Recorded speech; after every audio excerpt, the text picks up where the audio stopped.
हम लोग तो इसके पहले प्रश्न संग्रह 1.5 किए थे, तो 1.5 के पहले अगर आप देखोगे तो पेज नंबर 20 पर आपके टेक्स्ट बुक में पेज नंबर 20 पे कुछ उदाहरण दिए गए। जैसे एक कृति दी गई है, देखिए ये कृति बहुत ही इंपॉर्टेंट है। नीचे दिए गए चौखटों में तीर के चिन्ह के पास कुछ सूचना दी गई है, इससे प्राप्त होने वाले समीकरण के तीर के सामने वाले चौखटों में लिखेंगे। अब यहाँ जैसे देखिए कि ये आपका एक्टिविटी है, ये आपको 2 नंबर वाले में पूछ सकता है या फिर 4 नंबर में भी पूछ सकता है, 3 नंबर में भी पूछ सकता है। इसमें एक क्या दिया है कि मैं सार्थक हूँ, मेरी वर्तमान आयु x वर्ष है। अब सार्थक है, उसकी वर्तमान आयु कितनी x वर्ष, मेरी वर्तमान आयु कितनी है y वर्ष, मैं साक्षी हूँ। मतलब सार्थक की वर्तमान आयु x वर्ष है और साक्षी की वर्तमान आयु y वर्ष है। तो फिर यहाँ पे देखिए 3 समीकरण अपने को बनाने के लिए बोला है। एक यहाँ से इधर, दूसरा देखो यहाँ से इधर बनाना है और तीसरा यहाँ से इधर। तो अगर मैं यहाँ से स्टार्ट करूँ तो इसने क्या बोला, सार्थक की आयु साक्षी की आयु के दुगुने से 8 वर्ष कम है। तो देखो क्या बोला, सार्थक की आयु मतलब x बराबर साक्षी की आयु मतलब y के दुगुने, तो y का दुगुना हो गया मतलब 2y से 8 वर्ष कम -8। एक समीकरण बन गया। इधर बोला है 4 वर्ष पूर्व साक्षी की आयु सार्थक से 3 वर्ष कम थी। अब देखिए 4 वर्ष पूर्व साक्षी की आयु कितनी, अभी साक्षी की आयु y वर्ष है तो 4 वर्ष पूर्व कितनी रही होगी y-4, और 4 वर्ष पूर्व सार्थक की आयु कितनी रही होगी, अभी x है तो 4 वर्ष पूर्व रही होगी x-4।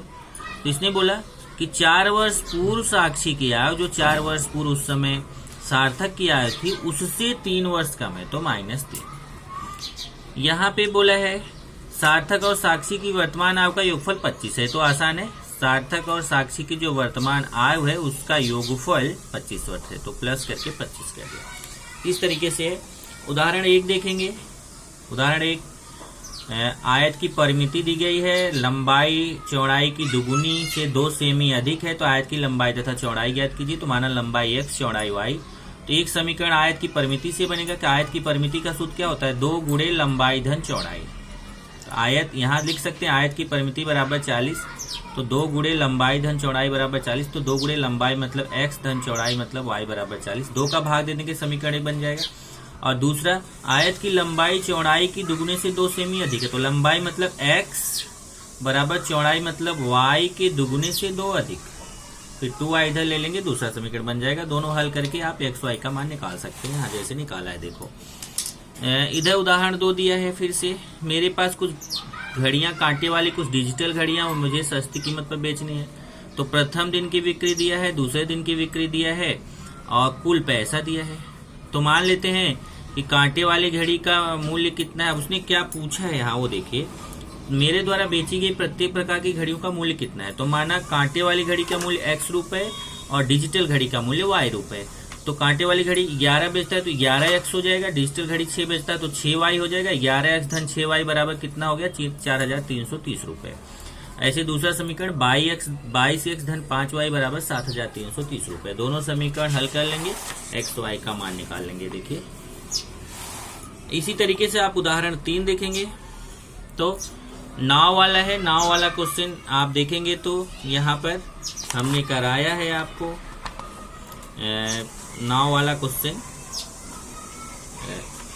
आप देखेंगे तो वीडियो में आपको कराया गया था। कैसे रहता है कि अगर इसमें ये ध्यान देना है कि प्रवाह की दिशा में, जिधर पानी बह रहा है अगर उस दिशा में जाएंगे तो नाव की चाल और पानी की चाल दोनों जुड़ जाएगी, और प्रवाह के विपरीत दिशा में, जिधर प्रवाह है उसके उल्टी दिशा में अगर नाव चलेगी तो नाव की चाल और पानी की चाल जो है वो माइनस कर दी जाएगी। तो यहाँ देखिए नाव की चाल मान लेते हैं स्थिर जल में x किलोमीटर प्रति घंटा, प्रवाह की y किलोमीटर प्रति घंटा है।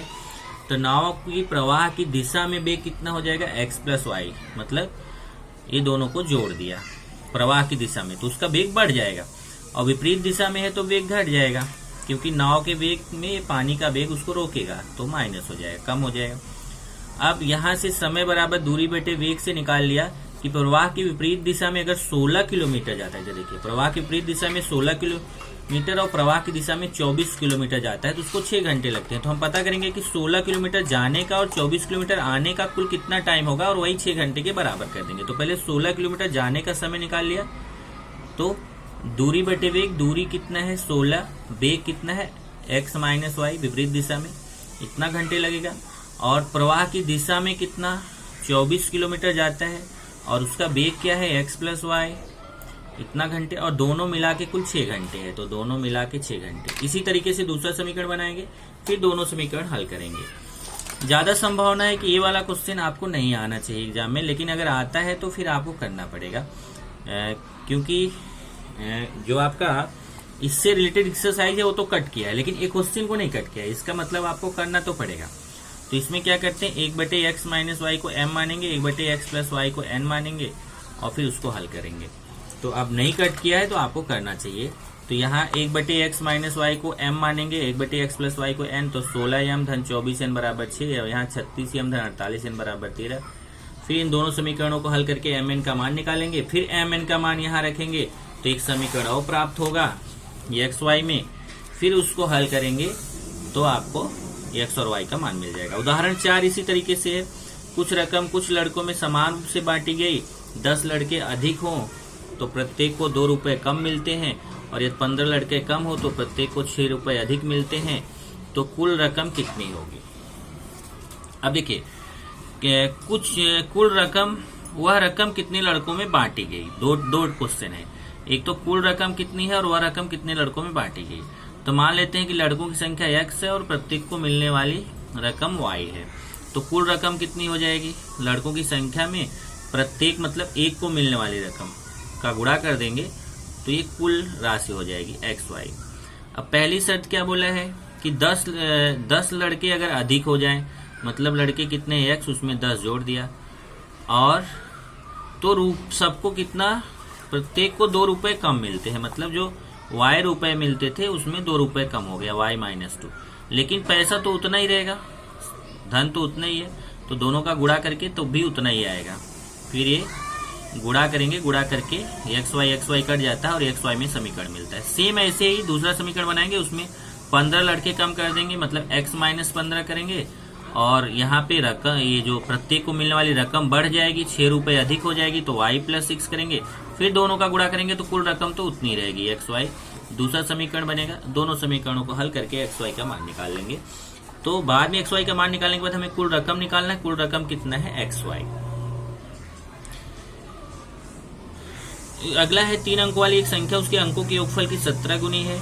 अब इसमें ध्यान रखना कि 3 अंकों की संख्या है तो सैकड़ा, दहाई, इकाई, तो सैकड़े के अंक को x मान लिया और इकाई के स्थान को y। देखिए सैकड़ों को x, इकाई को y। दहाई को क्यों नहीं माना, क्योंकि यहाँ दहाई वाले के लिए कंडीशन दिया है कि इकाई स्थान और सैकड़ा स्थान के अंकों का योगफल बीच के अंक की अपेक्षा 1 कम है।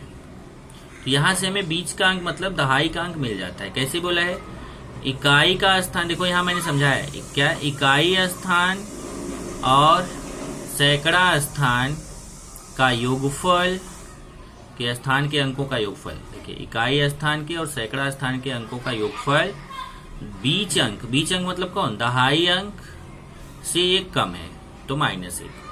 फिर इकाई अंक मतलब y हो गया, सैकड़ा अंक मतलब x हो गया, बराबर दहाई निकालना ही है -1। अब x प्लस वाई तो है ही, देखो x पहले लिख दिया y बाद में, x प्लस वाई है और माइनस में इधर आके +1 हो जाएगा, तो दहाई हो जाएगा x प्लस वाई प्लस 1। तो इस तरीके से हमें सैकड़ा पता चल गया, दहाई x प्लस वाई प्लस 1 पता चल गया, इकाई पता चल गया। तो 3 अंकों की संख्या का सूत्र होता है 100 गुणे सैकड़ा धन 10 गुणे दहाई धन इकाई। ये सूत्र होता है 100 गुणे सैकड़ा धन 10 गुणे दहाई धन इकाई। इससे हमने इसको कैलकुलेशन कर लिया, मतलब 10 का अंदर गुणा करके कैलकुलेशन किया तो ये आ गया 3 अंकों की संख्या। और आगे है अंकों, इन संख्याओं के अंकों का योगफल। अंकों का योगफल मतलब इन तीनों के अंकों को जोड़ दो, तो ये सैकड़ा अंक प्लस दहाई अंक प्लस इकाई अंक, तो ये अंकों का योगफल। ये 3 अंकों की संख्या हो गई, अंकों का योगफल हो गया। तो पहली शर्त क्या बोला है कि 3 अंकों वाली संख्या अंकों के योगफल की 17 गुनी है। मतलब ये जो 3 अंकों वाली संख्या है, तो पहले 3 अंकों वाली संख्या बराबर अंकों का योगफल की 17 गुनी। तो 3 अंकों वाली संख्या यहाँ लिख दिया, फिर बराबर ए अंकों का योगफल लिख दिया गुणे 17 गुनी। 17 का अंदर गुणा करेंगे और फिर ये समीकरण बन जाएगा। अब दी गई संख्या में अंक विपरीत क्रम में लिखने पर प्राप्त नई संख्या। अब अंकों को विपरीत क्रम में अगर लिख दें तो क्या होगा, देखिए मतलब पहले इकाई आ जाएगा, फिर दहाई आ जाएगा, फिर सैकड़ा आ जाएगा। तो मतलब केवल सैकड़े और इकाई का स्थान बदलेगा, दहाई अपनी जगह रह जाएगा क्योंकि वो तो बीच में ही आ रहा है। तो संख्या क्या हो जाएगी, 100 गुणे सैकड़ा धन 10 गुणे इकाई धन इकाई। तो 100 गुणे सैकड़ा ए हो जाएगा y प्लस 10 गुणे दहाई तो वही रहेगा प्लस इकाई अब ये हो जाएगा। तो ये हमें अंकों के स्थान परिवर्तन से प्राप्त संख्या हो जाएगी। तो दूसरी शर्त क्या बोला है, उस संख्या में 198 अगर जोड़ दें तो संख्या अंकों के विपरीत क्रम में मिलती है। मतलब ये जो 3 अंकों की संख्या अगर इसमें 198 जोड़ दें, देखिए 3 अंकों की संख्या में 198 जोड़ दें तो जो विपरीत अंक वाली संख्या है वो हमें मिल जाती है। तो दी गई संख्या है उसमें 198 जोड़ दें, दी गई संख्या यहाँ से लिया ये वाला, दी गई संख्या में 198 जोड़ दें तो अंकों के स्थान परिवर्तन से प्राप्त संख्या मिल जाती है। इसको भी इससे समीकरण 2 प्राप्त करेंगे, फिर उसको हल करेंगे, हमें xy का मान मिल जाएगा। xy का जब मान मिलेगा तो हम सैकड़े के स्थान का अंक और दहाई का तो इकाई का मिल ही जाएगा, दहाई का निकाल लेंगे और इस तरीके से हमें 3 अंकों की संख्या प्राप्त हो जाती है। 1.5 हमने किया ही था। प्रकृति संग्रह में आएंगे तो इधर देखिए 4x plus 5y equal to 19 का आलेख खींचने के लिए x बराबर 1 हो तो y का मान ज्ञात कीजिए। तो हमें क्या करना है, इसमें x का मान 1 रख के y का मान निकालना है।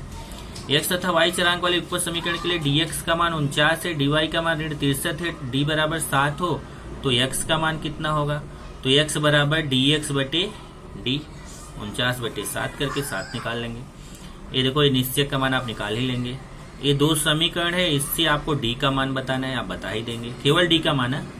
और ये बोला ax plus B Y equal to C तथा mx plus N Y equal to D. इस उपपद समीकरण में an बराबर bm तो दिए गए समीकरण का क्या होगा। अब देखिए am बराबर नहीं bm, तो बराबर नहीं वाला मैंने आपको बताया था कि अगर ये देखिए a1 है, b1 है, c1 है, a2 b2 c2, तो हमने एक बराबर नहीं के लिए बताया था a1 बटे a2 बराबर नहीं b1 बटे b2, तो समीकरण का केवल एक हल होता है।